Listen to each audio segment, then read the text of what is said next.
ఒకటో ward BRS party అభ్యర్థినండి. మాకు అన్యాయం జరిగింది.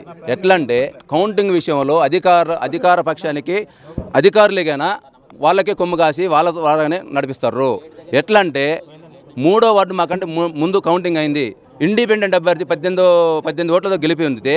అదే కాంగ్రెస్ అభ్యర్థి మాకు రీకౌంట్ కావాలని కోరితే దాన్ని రీకౌంట్కి ఒప్పుకున్నారు అధికారులు. మేము అది 5 ఓట్లతో మాకు మెజార్టీతో కాంగ్రెస్ వస్తే మాకు 5 ఓట్లు తక్కువ వచ్చని చెప్పేసి మేము రీకౌంట్ పెట్టాం. దాంట్లో ఎట్లా మాకు అనుమానం వచ్చిందంటే ఫస్ట్ 9 ఓట్లు రిజెక్ట్ అని చెప్పారు. రిజెక్టెడ్ అనేసి దాంట్లో ఇండిపెండెంట్ 102 రిజెక్టెడ్ ఒక 7 9 ఓట్లు మాకు రిజెక్ట్ జరిగింది. దాంట్లో 18 ఓట్లు అని చెప్పేసి మాకు రిజెక్టెడ్ 18 ఓట్లు అని చెప్పేసి మాకు మేము కనుక్కొని మేము దాన్ని రీకౌంట్ పెడితే అప్లికేషన్ రాసినా కానీ దాన్ని తిరస్కరించి మీకు రీకౌంట్ లేదు, మీకు ఎంతసేపు ఉన్నా కానీ మీకు రీకౌంట్ ఇవ్వము అని చెప్పేసి మాకు బయట నెట్టారండి అధికారుల ద్వారాగా. మాకు న్యాయం జరగాలి, మాకు రీకౌంట్ జరగాలి. రీకౌంట్ జరిగితే మేము దానికి దేనికైనా ఓకే. రీకౌంట్ చేయకుండా మేము ఆల్రెడీ ధర్నా జరుగుతుంది సార్. మా వాళ్ళు మా పార్టీ వాళ్ళు అక్కడ ధర్నా చేస్తారు. ధర్నా చేస్తుంటే మేము బయట నెట్లో మేము లానుకొచ్చాం. మేము కోర్టు లీగల్గా మేము కోర్టుకైనా పోయి దాన్ని పోరాడుతుంది. మీద టీఆర్ఎస్ పార్టీ అభ్యర్థిని 18వ వార్డు మాది యాకూబ్ అండి మా పేరు. మా అమ్మగారు నిలబడ్డారు. 8 ఓట్లతో ఓడిపోయినామని మాకు డిక్లేర్ చేశారు. మేము రీకౌంటింగ్ అడిగాము. అడిగితే ఆర్ఓ గారిని అడిగితే ఎంసీ గారి దగ్గరికి వెళ్ళమని చెప్పారు. ఎంసీ గారి దగ్గరికి వెళ్తే మాకు సంబంధం లేదమ్మా, మళ్ళీ వేరే దగ్గరికి వెళ్ళమని చెప్పారు. అక్కడికి వెళ్ళినా మళ్ళీ ఆర్ఓ గారి దగ్గరికి వెళ్ళమన్నారు. ఈ టైంలోనే మనకి 15 మినిట్స్ నుంచి 20 మినిట్స్ చిల్లర అయిపోయింది, టైం దాటిపోయింది. తర్వాత మేము వచ్చేటికి అది మీ కౌంటింగ్ అయిపోయినాక 15 మినిట్స్ వరకు అలౌ చేస్తామో, తర్వాత అలౌ చేయమని నిర్దాక్షిణ్యంగా బయటకు పంపించారు. ఇది ప్రజాస్వామ్యం కదా, ఎవరైనా అడగొచ్చు కదా, ఎవరైనా అడగొచ్చు. సరే మేము అడిగిన డిమాండ్ సరే దాని పోతే రీకౌంటింగ్ పోతే గెలిపోవడమే సహజం. కానీ కనీసం మాకు మేము అధికార పార్టీ కాదన్నారు, మరి ఎందుకో కానీ చాలా నిర్లక్ష్యంగా మాకు చేశారు. మన నిర్దాక్షిణ్యంగా బయటకు పంపించేశారండి. దానికోసం మాకు రీకౌంటింగ్ జరగాలని మేము కోరుకుంటాం. సార్ రిజల్ట్ ఏదైనా రానియండి, కానీ రీకౌంటింగ్ జరగాలని మేము కోరుకుంటాం. జరగకపోతే తర్వాత లీగల్గా ఎలా పోవాలో ఆ లీగల్గా ప్రాసెస్ ఉంటే ఆ ప్రాసెస్ ద్వారా వెళ్దామని మేము అనుకుంటున్నాం. గొడ్డుగర్ల కృష్ణకుమారి అని నేను 109 మెజారిటీతో కాంగ్రెస్ పార్టీ గెలిచిందండి. మద్దెలపల్లి 17వ వార్డు. ఈ యొక్క అండి విజయాన చాలా సంతోషంగా భావిస్తున్నానండి. చాలా స్ట్రగుల్ చేసినాం మేము. ఈ కష్టానికి చాలా మంది కార్యకర్తలు ఉన్నారండి. బీఆర్ఎస్ అండి. బీఆర్ఎస్ 554 బీఆర్ఎస్ వాళ్ళండి. 109 మెజార్టీతో కాంగ్రెస్ పార్టీ గెలిచింది. అందరికీ ఈరోజు కాంగ్రెస్ పార్టీ గెలిచిందండి. అందరి కష్టంతో ఈరోజు గెలిచింది. చాలామంది కృషి చేశారండి. సీనియర్ నాయకులు ఏటుకురు సుధాకర్ గారు, సుబ్బారావు గారు, ఇంకా అప్పారావు గారు, వెంకయ్య గారు, అందరూ అంజయ్య గారు, గురునారాయణ అధ్యక్షుడు. మద్దులపల్లిలో విజయం సహకరించినందుకు కృష్ణకుమార్ గారికి మాకు ముందుగా ధన్యవాదాలు. బీఆర్ఎస్ని మనం అవతల 2 మిత్రపక్షాలైన బీఆర్ఎస్ సిపిఎంని మనం ఓడించడం అంటే కాంగ్రెస్ కొత్తగా ఏర్పడిన తర్వాత కూడా మేము దీన్ని ఎక్కువ ఏకీభవించుకుంటున్నాం. దీన్ని అందరూ మద్దులపల్లి కాంగ్రెస్ కార్యకర్తలు, మనకు ఓటేసిన కార్యకర్తలందరికీ ధన్యవాదాలు. జరిగినటువంటి ఏదలాపురం మున్సిపాలిటీ ఎన్నికల్లో ప్రజలందరూ కాంగ్రెస్ పార్టీకి ఏకగ్రీవంగా పట్టగంటారు. దానికి కారణం ఏంటంటే పాలేరు నియోజకవర్గానికి పెద్ద కొడుకులాగా ఉన్నటువంటి సీనన్న ఈ నియోజకవర్గంలో అభివృద్ధి మరియు సంక్షేమ విషయంలో సీనన్న ఎక్కడున్నా రాజీ పడకుండా ఆయన నిరంతరం పాలేరు నియోజకవర్గాన్ని కంటికి రెప్పలా కాపాడుతున్నారు. అదేవిధంగా ఈ కొత్తగా ఎన్నికైనటువంటి ఏదలాపురం మున్సిపాలిటీని ఒక మంచి సంకల్పంతో ఈ మున్సిపాలిటీని తీర్చిదిద్దాలని ఆయనకు ఒక గొప్ప కళ ఉంది. ఆ కళ నెరవేర్చడం కోసం మేమందరం సీనన్నతో అడుగులో అడుగేస్తూ ముందుకు సాగుతామని ఈ సందర్భంగా తెలియజేస్తున్నాం. సీనన్న గారి ఆశీస్సులతోటి, దయాకర్ రెడ్డి గారి దీవెనలతోటి కాంగ్రెస్ పార్టీ నాయకులు, మా మద్దెలపల్లిలో కాంగ్రెస్ సీనియర్ నాయకులు అప్పారావు గారు, ఇంకా ఏటుకురు సుధాకర్ గారు చాలా హ్యాపీగా ఫీల్ అవుతుందండి. మొట్టమొదటి కొత్తగా ఏర్పడిన ఏదలాపురం మున్సిపాలిటీలో మొట్టమొదటి వార్డు కౌన్సిలర్గా నాకు ఈ అవకాశం ఇచ్చిన కార్యకర్తలకు, గ్రామ ప్రజలకు, నాయకులందరికీ కూడా ఓటర్లు అడిగిన సమస్యను మాత్రం కంపల్సరీగా చేస్తామండి. అధికార పార్టీ అన్ని అభివృద్ధి పనులు గ్రామానికి తోడ్పడతాయి, అన్ని చేస్తామని నేను మాటిస్తున్నానండి. నా పేరు చూకూరు గోపాలరావు అండి. పొంగులేటి శ్రీనివాసరెడ్డి గారు నన్ను జోనల్ ఇన్ఛార్జిగా 4 డివిజన్లకు ఇచ్చారు. తెల్దారిపల్లి, మద్దెలపల్లి. కృష్ణకుమార్ గారిని, అదేవిధంగా మంగతాయమ్మ గారిని, అదేవిధంగా మన నవీన్ గారిని, తర్వాత రాంబాబు గారిని నలుగురుగా గెలిపించుకోవడం జరిగింది.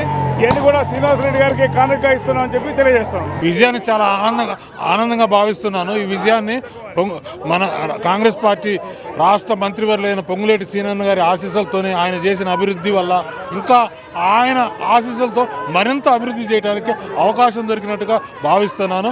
ఈ విజయం పట్ల నేను చాలా సంతోషంగా ఉన్నాను. శ్రీనివాసరెడ్డి గారికి ఒక అద్భుతమైన గిఫ్ట్ మద్దలపల్లి నుంచి 17వ వార్డు గెలిపేయడం ద్వారా ఇస్తున్నానని నేను భావిస్తున్నాను. ఓటర్లకి వీలైనంత వరకు గెలిచిన అభ్యర్థి భర్త అందుబాటులో ఉంటూ వారికి చేతనైనంత సాయం చేస్తూ, వారి శక్తి మేర సాయం చేస్తూ, ప్రభుత్వ పథకాలను అందిస్తూ, ప్రభుత్వ పథకాలు అందించడంతో పాటు ఇంకా ఏవైనా వ్యక్తిగత లబ్ధి ప్రభుత్వం నుంచి రావాల్సి వస్తే వాటి అన్నింటినీ అందించే విధంగా ఉంటారని నేను భావిస్తున్నాను. ఏదులాపురం మున్సిపాలిటీ 1వ వార్డు అండి మాది. నా పేరు మేడిది విజయరామరెడ్డి సార్. నేను పోలింగ్ ఏజెంట్, కౌంటింగ్ ఏజెంట్.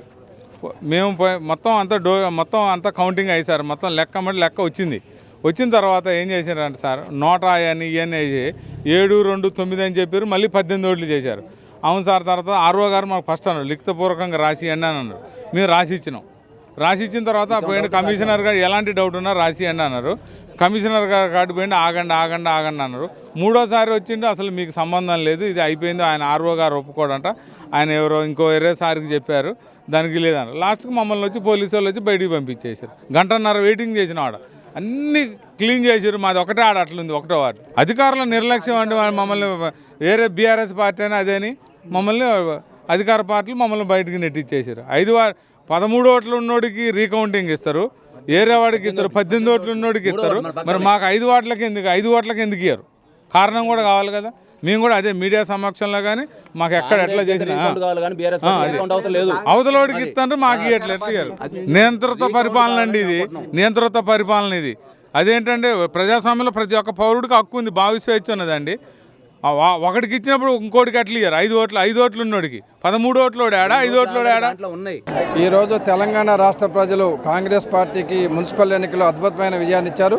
ఇక్కడ పాలేరు నియోజకవర్గంలో కొత్తగా ఏర్పడినటువంటి ఏదులాపురం మున్సిపాలిటీలో కూడా 32 వార్డు కానీ 25 వార్డులు కాంగ్రెస్ పార్టీకి బ్రహ్మాండమైన మెజారిటీ అందించి ఇలా వాళ్ళ యొక్క మద్దతుని, అలాగే వాళ్ళ యొక్క ఆశీర్వచనాన్ని కూడా కాంగ్రెస్ పార్టీకి అందించినందుకు ఏదులాపురం మున్సిపాలిటీ ప్రజలకి ప్రత్యేకంగా మనస్ఫూర్తిగా ధన్యవాదాలు తెలుపుకుంటున్నాం. పాలేరు నియోజకవర్గం తరఫున ఓటర్లు చాలా విజ్ఞతతో ఓటేశారు. ఎవరైతే మనకి ఓటేస్తే మనకి అభివృద్ధి జరుగుతుందో, సంక్షేమ పథకాలు ఉందో వారికి పట్టం కట్టిన మాట వాస్తవం. ఈ సందర్భంగా పాలేరు నియోజకవర్గం నుండి ఏదులాపురం మున్సిపాలిటీ ప్రజలకి అభివృద్ధి విషయంలో కానీ, అలాగే సంక్షేమ విషయంలో కానీ, అలాగే ఈ మున్సిపాలిటీని ఆదర్శవంతమైన మున్సిపాలిటీగా తీర్చిదిద్దడానికి కాంగ్రెస్ పార్టీ తరఫున మేము అందరం కృషి చేస్తామని మనస్ఫూర్తిగా తెలియజేస్తున్నాం. సిపిఐ అనేది కొన్ని కారణాల వల్ల విడిగా పోటీ చేయడం జరిగింది. మేము కూడా సిపిఐ ఉన్న వార్డులో మంచి ఫలితాలు సాధించాం. ఏదులాపురంలో కానీ అలాగే మా ముత్తగూడెం తదితర గ్రామాల్లో కూడా మేము కూడా మంచి ఫలితాలు సాధించాం. వారు నెక్స్ట్ భవిష్యత్తు రాష్ట్ర కాంగ్రెస్ పార్టీ ఏదైతే నిర్ణయిస్తుందో భవిష్యత్తులో ఆ ప్రకారం నడుచుకుంటాం. ఉమ్మడి జిల్లాలో 32 వార్డులు పెద్ద ఏదులాపురం కదా, ఎలాంటి అభివృద్ధి చేస్తారు రాబోయే? ఖచ్చితంగా ఏదులాపురం మున్సిపాలిటీ కొత్తగా ఏర్పడింది. ఇక్కడ అనేకమైన సమస్యలతో కొట్టుమిట్టాడుతూ ఉంది. ముఖ్యంగా మౌలిక వసతులు ఇంకా 70% రోడ్లు లేవు. ఇక్కడ సైడ్ డ్రైన్లు అసలే లేవు, వీధి దీపాలు లేవు, చాలా సమస్యలు ఉన్నాయి. అవన్నింటినీ తీర్చడానికి ముఖ్యంగా మేము ప్రయత్నిస్తాం. బీఆర్ఎస్ పార్టీ గెలుస్తుందని ధీమా ఓడిపోయింది. అసలు బీఆర్ఎస్ పార్టీకి పట్టణ ప్రాంతాల్లో ఎక్కడా పట్టలేదు. ముఖ్యంగా ఏదులాపురంలో శ్రీనివాసరెడ్డి గారి నాయకత్వంలో ఏదులాపురం మున్సిపాలిటీ బాగా అభివృద్ధి చెందుతుందనే ఉద్దేశంతో ఇక్కడ ప్రజలు కాంగ్రెస్ పార్టీకి మద్దతు పలికారు. బీఆర్ఎస్ పార్టీకి ఏముందని ఇప్పుడు ఓటేస్తారు? ఏం లేదు, వారు చేసేది ఏం లేదు కదా ఇక్కడ రాష్ట్రానికి కానీ ఏదులాపురం మున్సిపాలిటీకి కానీ. అందుకనే బీఆర్ఎస్ పార్టీని ఏదులాపురంలో ప్రజలు తిరస్కరించారు. ఉమ్మడి ఖమ్మం జిల్లా వ్యాప్తంగా మున్సిపల్ ఎన్నికల పోరు కౌంటింగ్ ప్రక్రియ పూర్తని చెప్పవచ్చు. ఉదయం 8 గంటల నుంచి సాయంత్రం వరకు కూడా పూర్తయిన నేపథ్యంలో మాత్రం ఇటు దాదాపు ఖమ్మం జిల్లా సంబంధించిన 5 మున్సిపాలిటీలు, అదేవిధంగా భద్రాద్రి కొత్తగూడెం సంబంధించిన 2 మున్సిపాలిటీలు, మొత్తం 7 మున్సిపాలిటీకి సంబంధించింది. అదేవిధంగా కొత్తగూడెం కార్పొరేషన్ సంబంధించిన మొత్తం ఎన్నికలు పూర్తి కావడంతో మొత్తం దాదాపు ఈ అన్ని చోట్ల కూడా కాంగ్రెస్ విజయం సాధించి చెప్పవచ్చు. ఈ నేపథ్యంలో మాత్రం ఉమ్మడి జిల్లా వ్యాప్తంగా కూడా ఇటు కాంగ్రెస్ మాత్రం సంతోషం వ్యక్తం చేస్తున్న పరిస్థితి కనిపిస్తుంది. కార్యకర్తలు మాత్రం మొత్తం ప్రధానంగా చూసినట్టయితే ఖమ్మం జిల్లాకు సంబంధించిన చూసినట్టయితే వైరా నియోజకవర్గం చూసినట్టయితే మొత్తం 20 వార్డుల నేపథ్యంలో కాంగ్రెస్కి 12 స్థానాలు గెలుచుకుంది. అదేవిధంగా బీఆర్ఎస్ 5 స్థానాలు గెలుచుకుంది. సిపిఎం 1, సిపిఐ 1, ఇండిపెండెంట్ 1, మొత్తం దాదాపు 20 వార్డులకు గాను ఈ ఎన్నికల పూర్తయిన నేపథ్యంలో మాత్రం కాంగ్రెస్ మాత్రం విజయం చెప్పవచ్చు. అదేవిధంగా కల్లూరు చూసుకుంటే కల్లూరు మున్సిపాలిటీలో కూడా కాంగ్రెస్ విజయం సాధించవచ్చు. ప్రధానంగా సంబంధించి చూసినట్లయితే 20 వార్డులు చూసినట్లయితే కాంగ్రెస్లో 12 వార్డులు, అదేవిధంగా బీఆర్ఎస్ సంబంధించి 7 వార్డులు, స్వతంత్ర అభ్యర్థి మొత్తం 1 అంతే. అదేవిధంగా కల్లూరులో కూడా పూర్తిగా కాంగ్రెస్ విజయం సాధించిన పరిస్థితి కనిపిస్తుంది. అదేవిధంగా ఏదులాపురం చూసుకుంటే ఏదులాపురం అంటే ఖమ్మం జిల్లాలోనే పెద్ద మున్సిపాలిటీ అని చెప్పొచ్చు. దాదాపు 32 వార్డులకు గాను 1 ఇనామస్ కాగా 31 వార్డులు కౌంటింగ్ జరిగింది. ఈ నేపథ్యం చూస్తున్నట్టు దాదాపు 24 స్థానాల్లో కూడా కాంగ్రెస్ విజయం సాధించింది. బీఆర్ఎస్ 2, సిపిఐ 3, సిపిఎం 2, ఇండిపెండెంట్ 1, మొత్తం మున్సిపాలిటీలో చూసినట్టయితే ఏదులాపురంలో మాత్రం కాంగ్రెస్ విజయం సాధించకపోవచ్చు. అయితే ఈ నేపథ్యంలో మాత్రం దీనికి సంబంధించి కూడా ఏదులాపురం సంబంధించి మాత్రం 2 చోట్ల కూడా ఇండిపెండెంట్ అదే 2వ వార్డు కానీ అదేవిధంగా 1వ వార్డు కానీ 18వ వార్డు కానీ ఈ 2 వార్డులో కూడా వాళ్ళు తక్కువ స్కోర్తో తక్కువ మెజార్టీతో ఓటమి పాలైన నేపథ్యంలో మాత్రం ఆ డివిజన్లో మాత్రం ఈయన మళ్ళీ రీకౌంటింగ్ పెట్టడానికి కూడా ఇటు 1వ డివిజన్ సంబంధించిన క్యాండిడేట్ కానీ అదేవిధంగా 18వ డివిజన్ సంబంధించిన క్యాండిడేట్ కానీ కూడా కోరుతున్నారు. దీనికి సంబంధించి కూడా అధికార నిర్లక్ష్యం వల్లనే మాకు ఓటమి చెందింది, తప్పనిసరిగా రీకౌంటింగ్ పెట్టాలని కూడా ఇటు ఏదాపురంలోని 2 డివిజన్లకు సంబంధించిన అభ్యర్థులు కూడా డిమాండ్ చేస్తున్న పరిస్థితి ఉంది. అదేవిధంగా చూసినట్టయితే మదిర చూసినట్టయితే మదిరలో కూడా కంచుకోటైన ఏదైతే బట్టి విక్రమార్క ఉన్న డిప్యూటీ సీఎం ఉన్న నియోజకవర్గంలో మున్సిపాలిటీలో కూడా కాంగ్రెస్ విజయం అని చెప్పవచ్చు. దాదాపు మదిర చూసుకున్నట్లయితే 22 స్థానాలు కానీ కాంగ్రెస్ 22 స్థానాలు గెలిచింది. బీఆర్ఎస్ 1 గెలిచింది. అదేవిధంగా టీడీపీ కూడా 1 గెలిచింది. టీడీపీ కాంగ్రెస్ సపోర్ట్తో టీడీపీ కూడా గెలిచింది. ఈ నేపథ్యంలో మాత్రం అక్కడ మదిరలో కూడా కాంగ్రెస్ కూడా విజయం డంకమ్మ వచ్చే నేపథ్యంలో మాత్రం కాంగ్రెస్లో మాత్రం సంతోషం వ్యక్తం చేస్తున్న పరిస్థితి కనిపిస్తుంది. అదేవిధంగా చూసినట్టయితే సత్తుపల్లిలో కూడా దాదాపు కాంగ్రెస్ విజయం సాధించవచ్చు. ఇక్కడ చూసినట్టయితే 23లో కాంగ్రెస్ 17 గెలిచింది, బీఆర్ఎస్ 6 గెలిచింది. దాదాపు చూసుకున్నట్టయితే 23లో మాత్రం దాదాపు 17 స్థానాలు కైవసం చేసుకున్న నేపథ్యంలో మాత్రం కాంగ్రెస్ మాత్రం అక్కడ హవా కొనసాగని చెప్పవచ్చు. ఏదైతే మట్ట రాగమయ్యి ఎమ్మెల్యే ఉన్న కాన్స్టిట్యూన్సీలో మాత్రం ఇక్కడ అనేక కార్యక్రమాలు ప్రభుత్వం అందిస్తున్నదని చెప్పుకుంటూ కూడా ఇక్కడ కాంగ్రెస్ విజయం సాధించని చెప్పవచ్చు. అదేవిధంగా చూసినట్టయితే భద్రాద్రి కొత్తగూడెం జిల్లా చూసినట్టయితే 2 స్థానాలు గెలిచి చెప్పవచ్చు. భద్రాద్రి కొత్తగూడెం చూసినట్టయితే 1 మున్సిపాలిటీ ఇల్లందు మున్సిపాలిటీ, అదేవిధంగా అశ్వరాపేట మున్సిపాలిటీ చెప్పవచ్చు. ఇల్లందు మున్సిపాలిటీ చూసినట్టయితే దాదాపు 24 వార్డులు ఉన్నసరికి దాంట్లో చూస్తుంటే 19 వార్డులకు గాను కాంగ్రెస్ గెలిచింది. అదేవిధంగా బీఆర్ఎస్ పార్టీ 3 గెలిచింది, ఇండిపెండెంట్ 2 గెలిచింది. ఇల్లందులో కూడా కాంగ్రెస్ విజయకేతం చెప్పవచ్చు. అదేవిధంగా అశ్వరాపేట చూసుకుంటే అశ్వరాపేటలో కూడా కాంగ్రెస్ 22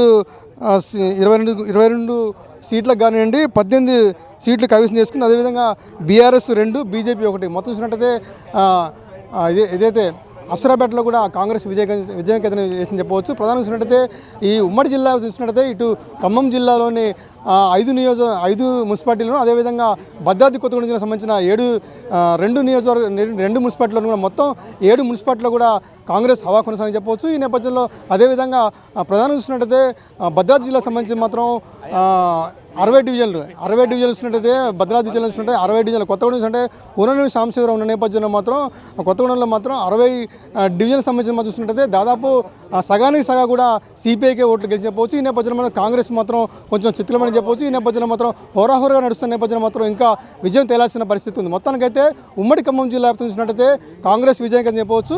మున్సిపాలిటీ ఎన్నికలకు సంబంధించి 7 మున్సిపాలిటీలను అదేవిధంగా 1 కార్పొరేషన్ సంబంధించి చూసినట్టయితే మొత్తంగా కాంగ్రెస్ విజయం సాధించి చెప్పవచ్చు. ఇది కొంత తాజా పరిస్థితి. కెమెరామెన్ సతీష్తో గోవింద్, అభినవ్ భారత్, ఖమ్మం నుంచి.